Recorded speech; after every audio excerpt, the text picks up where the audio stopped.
Za konec pa nekaj modnih utrinkov.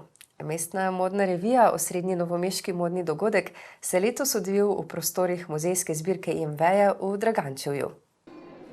Organizatorki Ana Jelinič in Maja Judež sta se odločili, da letos modo povežeta s še eno novomeško tradicijo, avtomobilizmom. Zdi se mi dobra povezava med neko avtomobilsko industrijo in modo, se mi zdi, da to vedno nekako paše skupaj. Tako kot v avtomobilski industriji blazno delajo na dizajnu, tudi mi, oblikovalci oblačil, pač skrbimo skozi neke nove modele. Tako da se mi zdi to ena lepa povezava. No? Tudi letos je svoje kolekcije predstavilo več modnih oblikovalcev. Poleg Ane Jelinič še Zala Hrastar, Petra Ulaga in mlada oblikovalka Pija Šerjak.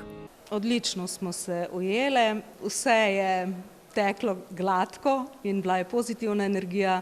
Z Ano sva pred leti že sodelovali, tako da sem se že udeležila takega dogodka in mi je odlično, da si vsako leto zbere eno drugo lokacijo, ki je vedno zanimiva. Ker se mi zdi, da v Sloveniji nasplošno, kot sem že prej rekla, ni veliko možnosti in takrat, ko se pa pojavi, pa je predvsem za mlade tudi pomembno, da se pokažejo in da pokažejo, kaj znamo in kaj v bistvu slovenska scena ponuja. Vzporedno se je na lokaciji odvila tudi razstava oblačil dijakinje Srednje šole za oblikovanje in fotografijo Nine Ramšak, novomeških kvačkaric in novomeške ustvarjalke Uri Kuri.